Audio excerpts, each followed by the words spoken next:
agora é hora de falar de política com Mário Flávio. Bom dia, Mário. Vamos lá, Mário! Nossa grande aventura começa agora! A semana já começa com um novo deputado, né? Isso mesmo, Laís. Bom dia a todos. O Edson Vieira, né, que é ex-prefeito de Santa Cruz do Capibaribe, assume hoje, né, a vaga na Assembleia Legislativa. Ele que é o primeiro suplente de deputado estadual aqui do União Brasil. E num acordo, né, que foi feito aí para beneficiar justamente o Edson Vieira, que é aliado de primeira linha, né, primeira ordem lá do ex-prefeito Petrolina Miguel Coelho, inclusive ele tendo a Alessandra Vieira na vaga de vice. A governadora Raquel Lira não aceitou, né, os coelhos no governo, sobre que houve uma conversa, viu, oferecendo algumas secretarias, mas o pessoal não aceitou. E aí, após ela nomear Cacau de Paula, ficou uma brecha lá na Secretaria de Turismo do Recife. Então, houve um entendimento entre o prefeito João Campos e o ex-prefeito Petrolina Miguel Coelho. E ao irmão de Miguel, né, que é o Antônio Coelho, ele foi nomeado secretário do Turismo, inclusive com recados, viu, para a Raquel. Eu separei até um aqui da fala do Miguel Coelho no último sábado, um recado dizendo que não tem medo, aliás, o João Campos, dizendo que não tem medo de sombra, né, um claro recado aí, mandando uma indireta para a governadora, insinuando que a governadora, pelo que tudo indica, ela tem medo de sombra. E aí, né, o João Campos acaba com esse recado, dizendo que por ele os coelhos vêm somar, e ele falou que vão trabalhar para Pernambuco, Petrolina e para o Brasil, para o Recife e tal. Uhum. Então acaba com essa nomeação do Antônio Coelho, o Edson Vieira acaba virando o deputado, vai tomar posse hoje, 1h30 da tarde, na Assembleia Legislativa. Inclusive a gente vai falar com ele daqui a pouco, às 8h20, no Manhã Cidade.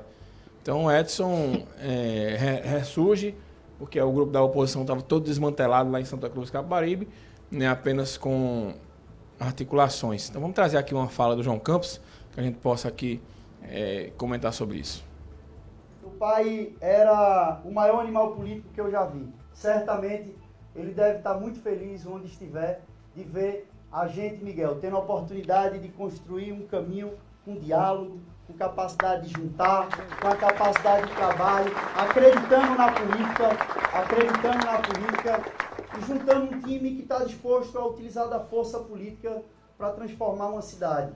Ao nosso novo secretário, Antônio Coelho, seja muito bem-vindo. Então a gente tem que ter a capacidade de juntar quem está disposto a trabalhar e contribuir para a gente fazer a entrega certa.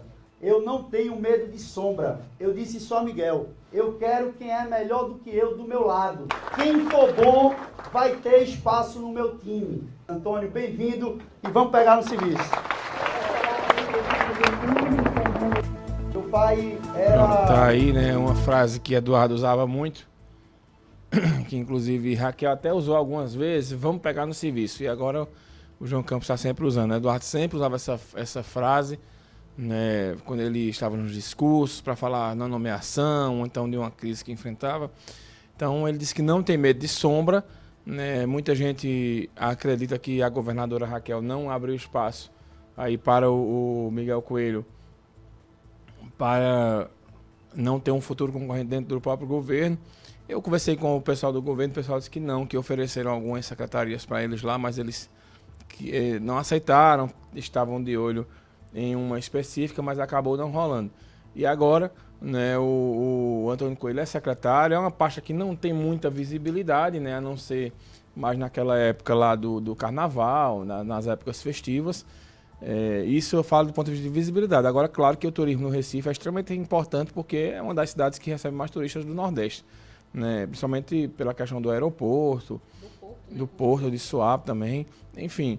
E aí acaba, né, na região do entorno do Recife sendo beneficiado, mas o Recife é a cidade que tem o Geraldão, que tem a Arena de Pernambuco, enfim. Embora ali em São Lourenço, mas praticamente é dentro do Recife. Tem os 3 estádios, né, os Aflitos, o Arruda e a Ilha do Retiro, né, enfim, é onde se concentram as praias, né, uma praia de Boa Viagem e por aí vai. Então é uma cidade extremamente importante do ponto de vista turístico, mas essa questão simbólica politicamente, porque eu fiz até um texto, né, no meu blog, comparando como seriam as chapas de 2026. De um lado, Raquel, Priscila Krause, e aí os dois senadores seriam Dudu da Fonte, né, e o André de Paula, ou Fernando Dueire, né, que é um senador que está no mandato, e do outro lado a gente teria João Campos, Miguel Coelho, né, Humberto Costa e provavelmente Silvio Costa Filho. Então é uma eleição duríssima, né? Eu não estou colocando nem a direita aí, né, porque deve ter uma candidatura ali dos bolsonaristas e tal, mas que numa eleição acirrada dessas aí, eu acho que seria mais só para ter um palanque mesmo, para eleger os deputados e deputadas ali, federais e estaduais. Mas sem dúvidas em 2026 essa eleição ela tem respingos, ela já tem respingo o ano que vem na eleição do Recife. João Campos, apesar da Isabela de Roldão estar ali ao lado dele, quem estava acompanhando a experiência da cidade, mas é um mandato praticamente, o dela é um mandato para ela ser candidata a vereadora na eleição do ano que vem. Que ela já foi avisada que ela não vai ser mantida na chapa de João. Então Isabela de Roldão ela está organizando, né, o mandato dela para ela ser eleita vereadora, ela que já foi inclusive vereadora do Recife. E aí o PDT vai apostar nisso, mas aí a vaga de vice de João Campos deve ser mesmo do PT. E aí eles fazem um acordo, porque João Campos sai no começo de 2026, e aí quem tiver na vice assume a prefeitura, né, e eles vão ter que convencer Humberto Costa para Humberto Costa desistir de não ser candidato a governador. Inclusive, na última sexta-feira, né, o PT filiou o ex-prefeito de Jaboatão, Elias Gomes, né, e aí Humberto Costa lá aproveitou e ele foi lançado como pré-candidato a governador em 2026. Hoje a gente está em 2023. Faltam 3 anos para a eleição. E já tem gente sendo lançada aí como pré-candidato ao governo do estado. Mas é muito tempo, é muito longe, ninguém sabe como é que vai estar o governo Lula, ninguém sabe como é que vai estar o governo Raquel. Já para ter um lançamento assim de um pré-candidato ao governo, como foi esse caso aí de Humberto na última sexta-feira. Mas sem dúvidas, eu não acredito que PT e PSB eles vão deixar de rumar juntos aqui em Pernambuco, porque eles são aliados no plano nacional. E lembrando que Lula tem como vice Geraldo Alckmin, que é do PSB. E eu também não acredito que Lula vá para uma reeleição daqui a 3 anos. Eu acho que ele faz esse mandato para tentar eleger um sucessor ou uma sucessora, mas eu acho que Lula vai dar uma descansada aí na vida, porque também ele vai estar com mais de 80 anos, né? E é um fardo muito grande ser presidente do Brasil. Então, Laís, essa unidade entre PSB e PT, ela deve permanecer, né? Mas sem dúvidas tem reflexos totais essa junção aí dos coelhos de volta à Frente Popular. É um grupo muito forte lá no sertão de São Francisco, é um grupo que agrega muito valor para aquela região, está tentando se expandir aí para outros pontos, né? Lembrando que na campanha eles tinham 30 prefeitos com eles, esse número caiu para 18, né, após a derrota eleitoral que Miguel Coelho sofreu, porque muitos voltaram para a Frente Popular e muitos acabaram indo para as hostes do governo de Raquel, né, porque quando a pessoa perde realmente acontece uma debandada, mas eles conseguiram manter a maioria. E o senador Fernando Bezerra Coelho ele sabe muito bem essa articulação, como ele faz. Então, Laís, sem dúvidas uma união importante. Acho que entre Cacau de Paula e Antônio Coelho, com Miguel Coelho e companhia, eu acho que o governo do estado perdeu. O governo do estado acabou perdendo, e a prefeitura do Recife, isso aí, João Campos acaba ganhando mais. Não o fato para Antônio Coelho não vai ter visibilidade praticamente nenhuma, porque a área dele é lá em Petrolina. Agora, por exemplo, o Lucas Ramos, que é um deputado de lá, que foi eleito deputado federal, ele queria disputar a prefeitura de Petrolina. Então, na minha opinião, ele que é do PSB. Então, na minha opinião, essa unidade, ela mata essa tentativa lá do prefeito Simão Durando, que era o vice de Miguel Coelho, ter um adversário de peso. Ele agora com todo mundo do mesmo palanque, ele vai chegar para o PSB e vai dizer, olha, vocês não podem ter candidato lá contra Simão Durando, que é meu aliado. Então o Lucas Ramos acaba sendo rifado um ano antes da eleição.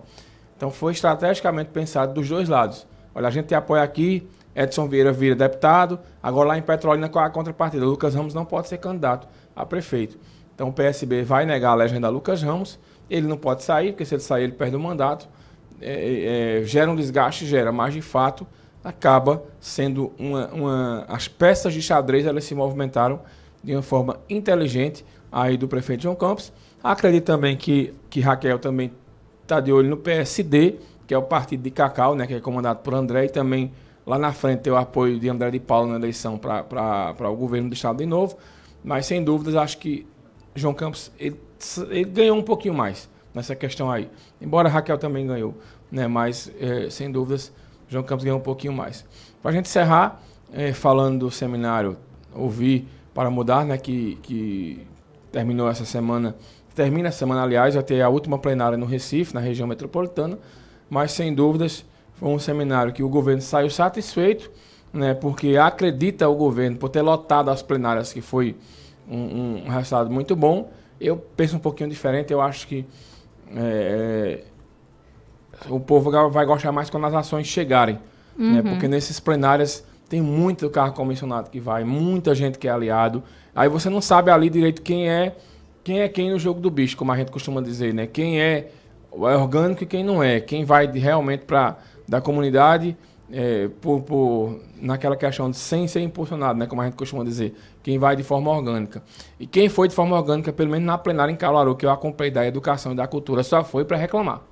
Né? Muita gente reclamando, aí o pessoal mistura, né? Reclama por exemplo, teve uma reclamação do atraso no cachê do São João, é uma coisa municipal, não tem nada a ver com o governo do estado, mas aí o pessoal cobrou da Fundarp, né? Teve o pessoal que reclamou das ações, por exemplo, daquele transporte para que as pessoas elas sejam levadas para os hospitais no Recife, não desse jeito que acontece hoje. Uma ambulância vai, deixa lá a pessoa que se vire para se manter e para voltar. Eu achei isso eu acho que talvez seja uma das coisas mais importantes hoje, né, para a população do interior. Eu sei que obras, às vezes, elas dão a visibilidade, mas se você cuidar bem, de fato, das pessoas, para você conseguir mudar esse cenário, eu acho que você traria uma repercussão muito boa. Porque não é brincadeira a gente estar acompanhando todos os dias aquele sofrimento daquelas pessoas. Eu digo isso por experiência própria, porque eu já trabalhei em um hospital, né, das pessoas que iam para Recife e não tinham como voltar.